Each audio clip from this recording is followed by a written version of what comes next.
And I can tell you with no uncertainty that miracle cures are no laughing matter. I bid you good day, sir. Oh, Mr. Marston, good to see you. How have you been keeping? I'm well, Mr. Mr. West Dickens. Nigel West Dickens of East Cheap, London, New Waverly, New York, and Armadillo, New Austin. At your service. At my service. At everyone's service. At the service of science, of knowledge, of life. How are your wounds? Much, much better. But then they would be. Would be... I know a cure for all ailments, Mr. Marston. Ah, I'm sure you do. And I'm sure for just $2 an ounce, I could live forever. Oh, but for you, sir, I do a bulk discount rate of $1.95 an ounce. As long as you buy 100 ounces or more. That's a lot of immortality. Give it up, old man. That's Mr. West Dickens to you, boy.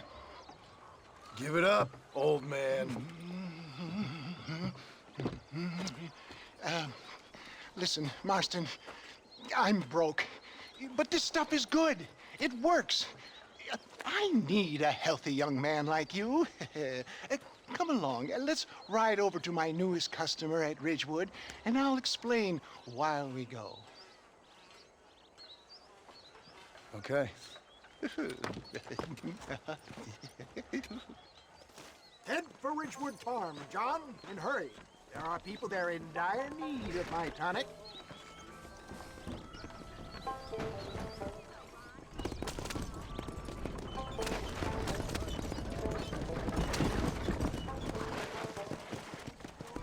I heard about you, Mr. West Dickens. And I about you, John Marston. Hoodwinking the weak, gullible out of their hard-earned money. My dear boy, it is you who is gullible, if I may be so bold, for heeding such ill-informed scuttlebutt. You're as full of wind as a horse with the collar. I have been blessed with the gift of language, and for that I will not apologize. But the West Dickens elixirs speak for themselves. My thousands of happy customers attest to that. Those men trying to kill you didn't look so happy. Skepticism is the bastard child of progress, John. Knowledge makes a fool into a doubting Thomas. It's the cross I bear as a pioneer in the fields of commerce and medical research. If my tonic is such a sham, how do you explain the fine battle in which you find me? Last time you saw me, I was knocking at death's door. You should thank the doctor for that. I reckon you were acting it up worse than it was. Act I can, John. A more convincing Othello there has never been. And so shall you, a fair Iago or Cassio make. I don't like the sound of this. Showmanship, John. The flourish, the bow. We are operating in a competitive marketplace. Our product must stand out. And how does this involve me? We're going to use your God-given talents to our advantage. I'm really starting to regret this. I'll drop you off at the outskirts of Ridgewood. That way, it won't look like we came together. Once I'm set up, saunter nonchalantly into the crowd that is sure to be forming. Eventually, I will call you up to try my tonic. After extolling the virtues, I will have you perform a few feats of wonder to amaze and impress the paying public. Such as? Oh, nothing out of the ordinary for a man in your line of work, I assure you. So it is all a sham. No, just a little innocent ballyhoo to grease the wheels of enterprise, that's all. Do you think that buxom young girl you see on the Voyage camera posters knows the first thing about photography? Advertising, my boy, is the future. Best you alight here, dear boy, so no one sees us arriving together. See you shortly, and remember, showmanship.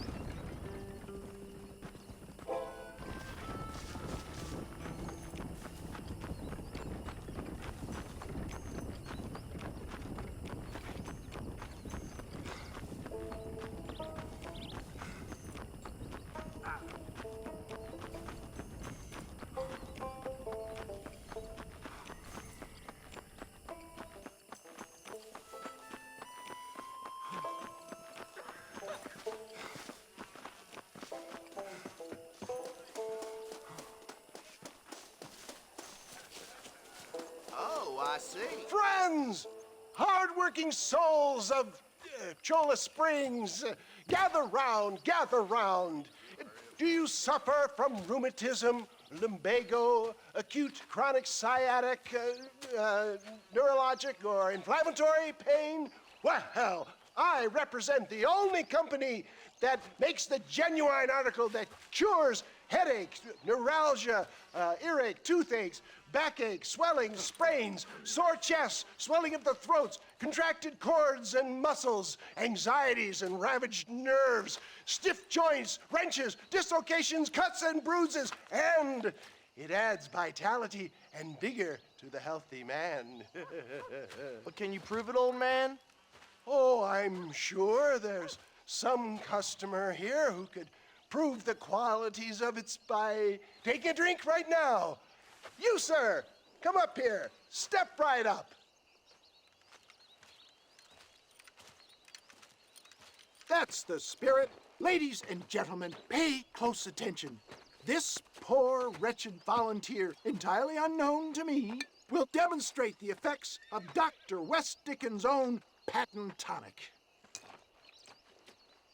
Be you a cowpoke or athlete, this miraculous elixir developed with the wisdom of the East keeps the muscles supple and relaxes the cords. It loosens the joints and gives a feeling of youth and vigor to the whole system. Not possible, I hear you say. Well, doubt no longer. Faith can move mountains, but I ask not for faith. I am a man of science, and today science will be vindicated. Your eyesight is greatly improved. Is that not so, friend?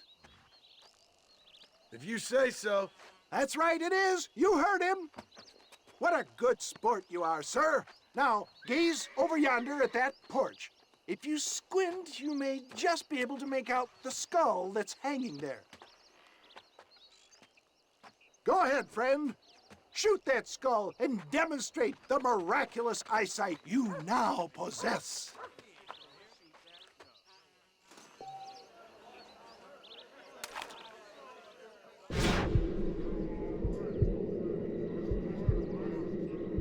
Remarkable! The eyesight of an eagle, granted by imbibing Dr. West Dickens' own patent tonic. Anybody can make that shot. This man is a fraud. If your eye's so damn sharp, why don't you try shooting my hat out of the air? My friends, our test case has been challenged to shoot a gentleman's hat out of the sky above our heads. You can fool these people, but you ain't fooling me. Right. Let's just see how sharp you is with a moving target.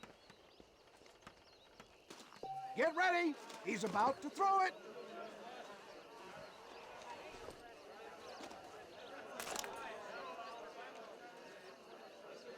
I thought we was here to see me.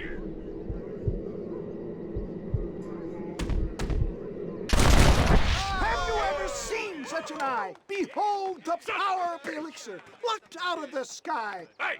Hey! What? You think you can put a hole in a man's hat and just walk away, do you? Hey, it don't work like that around here, mister. Come on! Are you a man or not? A challenge of battle has been offered to our volunteer. Let the battle commence! The power of an ox!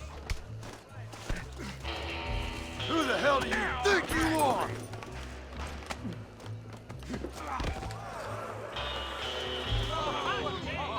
There it is, skeptics and dissenters, irrefutable proof.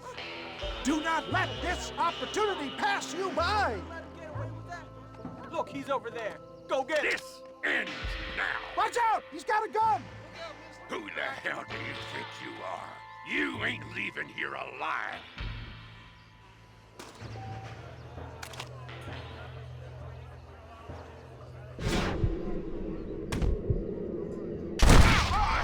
Marvelous shot, dear boy. The kind of deadly accuracy that can only be afforded by the West Dickens elixir. Come, I have plenty for all. You'll be fine. Get out of my way. Hey, where are you going? I want a bottle. Get me a bottle, please. One of them, right here. No harm in trying one bottle, I suppose. Well, I think that went kind of well, don't you? I'm just glad that my normal job involves either chasing after cattle or murderers. Not the likes of you, mister. Don't be like that. Now, if you'll excuse me, I'd like to say my goodbyes, head on back to the real world. Wait, sir. I've been thinking about your predicament, and I think I may have an idea. I've been thinking I could be your cunning Odysseus. Beware of the Greeks bearing gifts, sir. Williamson had better beware. We will make them into Trojans. I don't rightly get you. I want you to go and see my old friend Seth. He can come across as a little curious, but I'm sure you two will get on. He's most often found at Coots Chapel. He's very devout. Why see him? Because between him and me, we can get those gates to open for you, and you can walk right in, just like in Homer's great Trojan yarn!